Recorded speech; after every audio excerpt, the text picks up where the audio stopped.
Hi there. So get started. My name's Hunter with the integration support team at McGraw-Hill. So today we're going to be going over assigning content in Access Manager. If you have questions throughout the presentation, there should be a Q&A button towards the bottom of the webinar. You can use them to ask them. My co-host Warren will get your questions during the presentation, and there will be some time to go over the questions during the presentation as well. You can also upvote others' questions so we can address the most common questions live with everyone. I do want to mention that we have been experiencing some technical difficulties with the questions. Sometimes they don't appear for us. If that happens to you, don't worry. We can run a report after the webinar is over to pull those missed questions, and we'll answer them either an email or a phone call. So let's begin. So today we'll be going over just a brief intro to Access Manager, how to get logged in, and then we'll go over how to assign content in Access Manager, and then wrap up some questions at the end. So introduction to Access Manager. Access Manager tool allows you to see a high-level overview of all the data the district's sending. Typically, you would use it to view when data is sent to McGraw-Hill, verify what data is coming across, assigning content to users, like we'll be going over today, verifying what content a user has assigned already, and then troubleshooting different errors that might occur. If you're looking for more information on additional functions for Access Manager, we do have an Access Manager 101 webinar that you can attend. It's really great.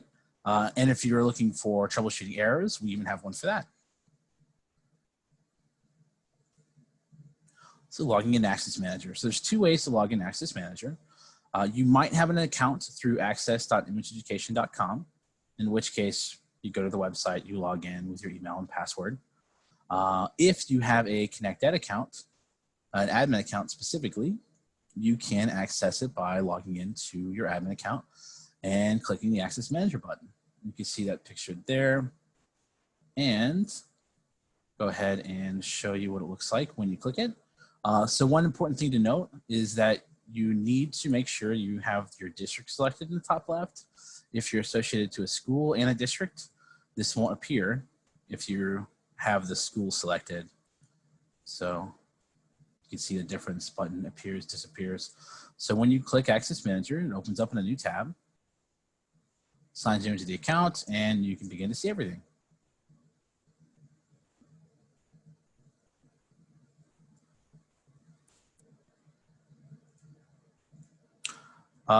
So we're going to be going over the Assign tab in just a second. So three different areas in the Assign tab. You have products, and that should have all the products your district has. Your assignees, which is after you've chosen a product. It's the page after, so you'll either pick a course, a class, or user, depending on the content and what your district needs mapped. Confirmation, that's the final page, lets you know that your mappings have been made or removed. And then who assigns that content? So this, there's no one answer for everyone. It varies district to district. Sometimes it's a curriculum person because they tend to know what content goes with what course or what class, but sometimes it is someone within the technology team who gets that info from curriculum. So it depends on what makes the most sense for the district. So as soon as you go to the Assign section in Access Manager, this is roughly what you should see. It's going to look different for each district because different products available. You can only select one product, and if it's for ConnectEd, you should see it listed twice, one with Teacher Edition, one with Student Edition, and then if it's Open Learning, and we'll go over those differences later, Open Learning, it will only show a single title, and I will show that here. So you come to the Assign tab, you can see all the titles. Here, this is a ConnectEd title. You can see it says Student and Teacher. And then these here are Open Learning titles, no addition, just a single line for them.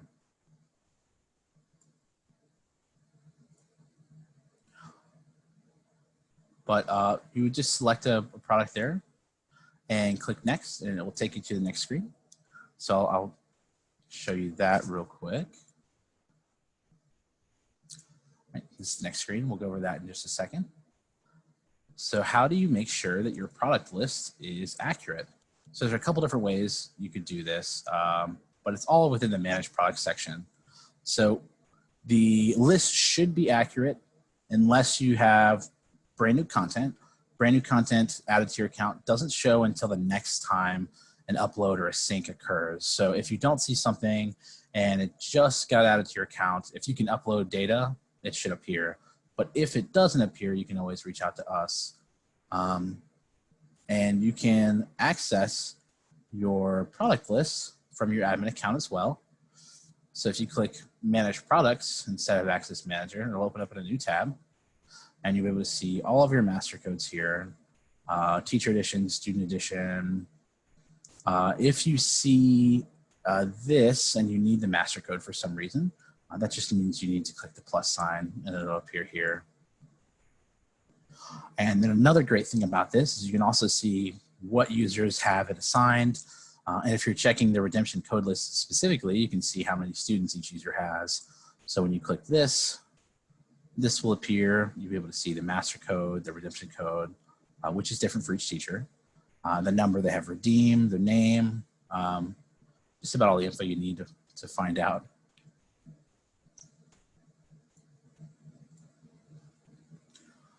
So on the product section, just a breakdown of everything within. So we've got the product name, the seats purchased, the seats assigned. So the product name will be the name. Purchased is how many seats that you have on your account. Assigned is how many have been assigned through Access Manager. And that's an important distinction because if it's assigned through Access Manager and it hasn't been processed to ConnectEd yet, and we'll go over that in just a second, the list might be different. You might have many more assigned in Access Manager as opposed to ConnectEd. So that's how many you have assigned within Access Manager. The addition, if it's applicable, again, that won't show for open learning products, but if it's a ConnectEd product, it should show teacher or student. And then the expiration date is when that license will expire. And just to break that down, here's the product name on the left, seats purchased, seats assigned. Here's the addition, and again, as you can see, open learning products don't have it. And then the expiration date. And this expiration date should be the latest expiration date you have for products in your account, if you have multiple listings.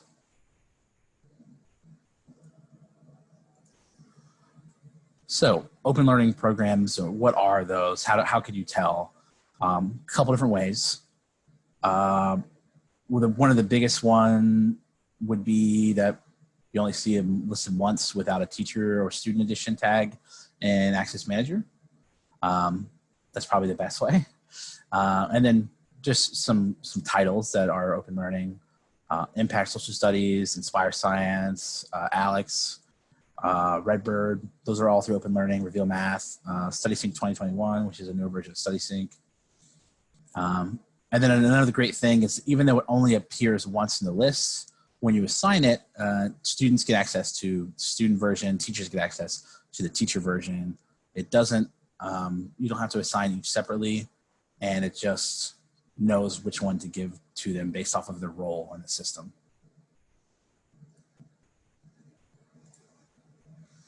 So a special note about Alex. Alex does have a secondary menu after you select it to pick a resource. So this menu, and I'll show here. So you select Alex, you click next, and then you pick, Algebra 1, Algebra 2, basically anything that's in Alex is selectable here. So once that's been chosen and a student logs in, it basically locks in the resource for that class. Can't really be changed after that. So if you assign the wrong resource, you should change it immediately, get it fixed as soon as you can.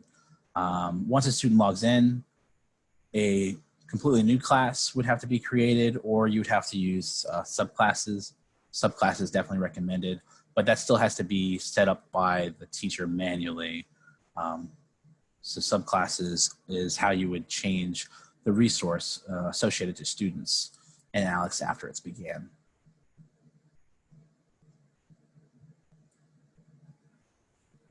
And then Redbird. Redbird also has a submenu, much smaller than Alex though. Only difference is if you're assigned to grade K users, you'd select kindergarten, and then all of the grade levels, you just select the regular Redbird math. But besides that, it works exactly like any other open learning product does.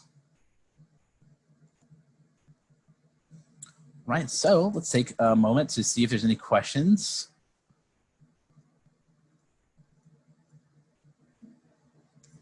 Okay, so I don't see any questions. So if you have asked your question, we're not able to see it right now, but again, I assure you, we will run a report after the webinar. We'll find your question and answer it in an email if you have asked it.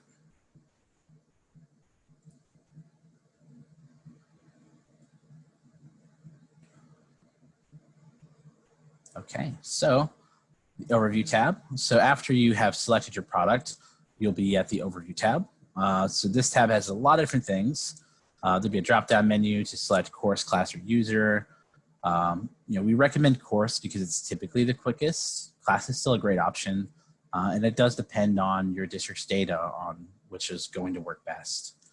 User level is not really recommended outside of specific circumstances, like a special ed teacher or a curriculum specialist that doesn't have an actual class but need access to the content.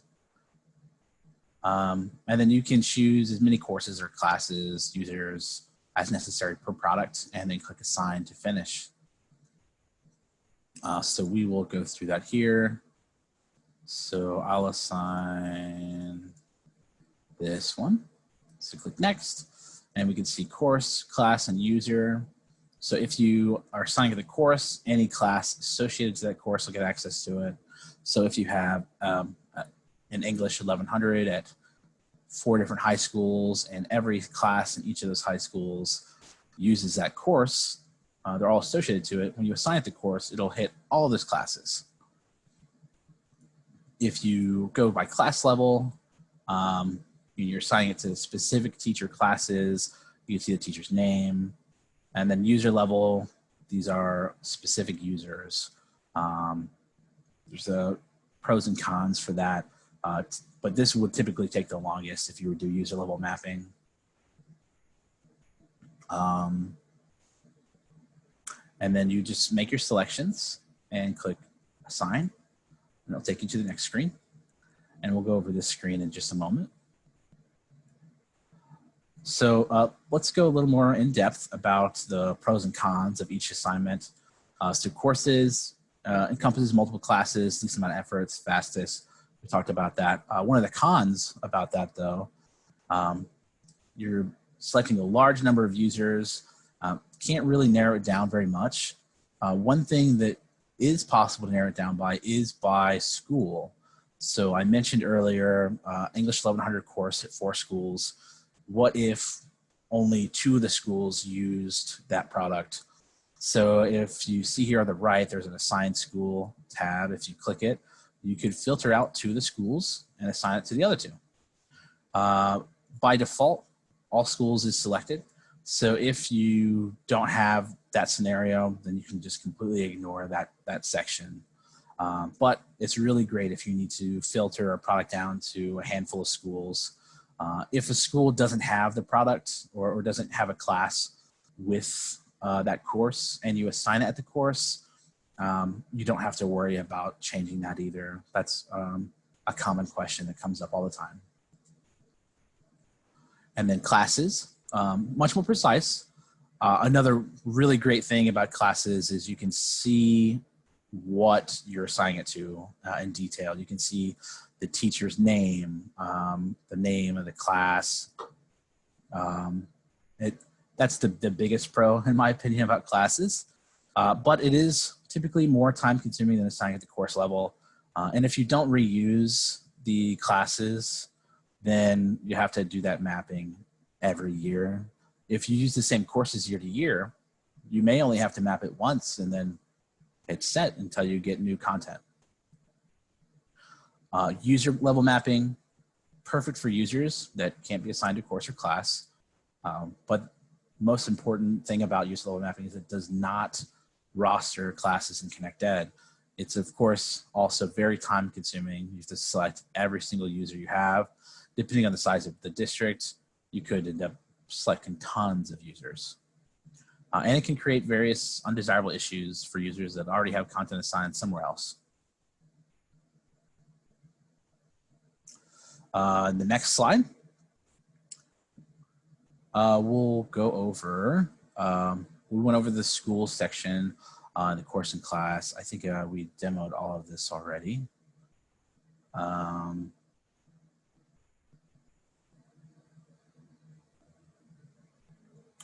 Yeah, everything here except for the search options. So we'll go over that real quick here. Let's take a look. So here at the top, you can see a couple of different things you can search by. You could do the course name, the course ID, course code. In this district, this test district we have set up, those are all the same, but they're likely very different for each district.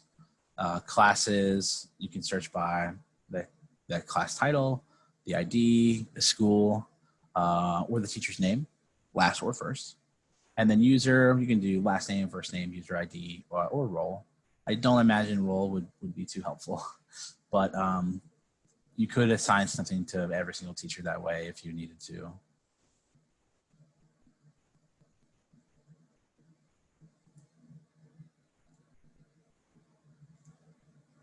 And then some things to note.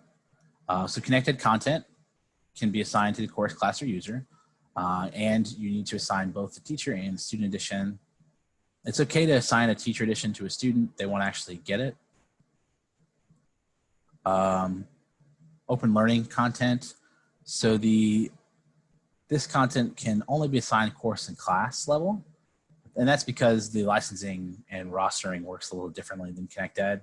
Class is required for the content to be available. So if you have teachers that need access to that, they can just manually redeem it by creating a class on the open learning. But teacher access is assigned to teachers, student access is assigned to students, and they don't really exist the same way in Access Manager. We talked about the differences and I showed you earlier.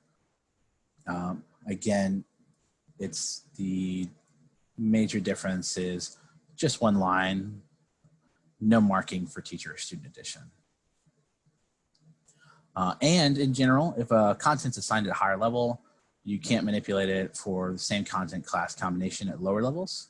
So as you can see, when we click next here, so it's assigned to these courses, and you can see with the black X that's been selected. So if I go to class, these are the classes associated to those courses, and they're grayed out. If you hover over them, it'll say this has been assigned at the course level. You can't change it.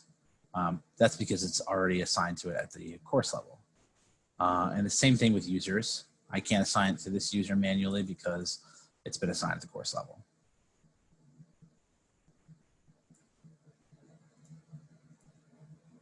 And confirmation. So after you have made your selections for course, classes, or users, and you click assign, you'll see this page, and it will tell you the assignments you've made on one section and any that you've removed. So if I click next and remove this one, add one here and click assign, you can see this is the course I've removed it from. This is the course I removed it from. This is the one I made. And you can click previous to go back to make new selections or new assignments to go back to the beginning.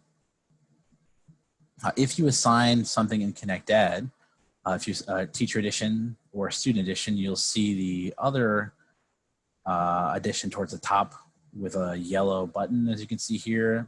So if you assign the teacher edition, you'll see assign student edition, vice versa.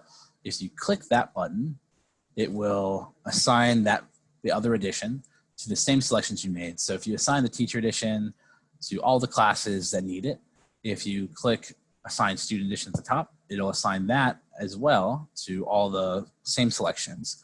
So it could basically cut down your content assignment time in half.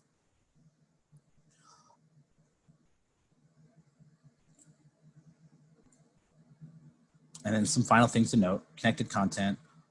Connected assigned will not appear on a user's account until the next time the data is processed into Connected. This happens every night, but if for some reason you absolutely need to have it processed midday, you can definitely reach out to us.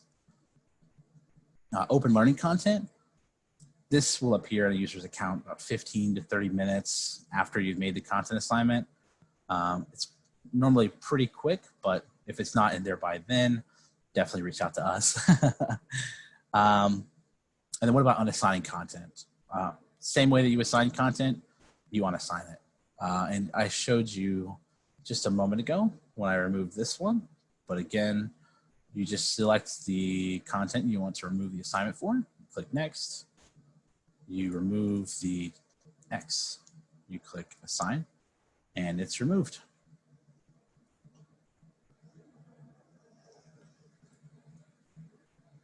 All right, any questions?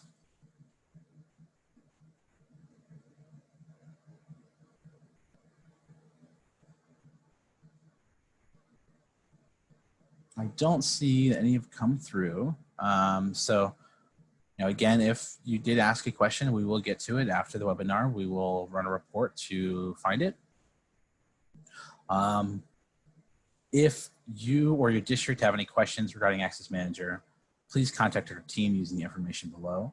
Our phone number is 855-315-6417, or you can email us at integrationsupport@imageeducation.com. We're open Monday to Friday, 7 a.m. to 8 p.m. Eastern. Also, after this presentation has ended, the webinar has ended, you'll receive a survey. We'd love to hear your feedback. We want to thank everyone for joining today.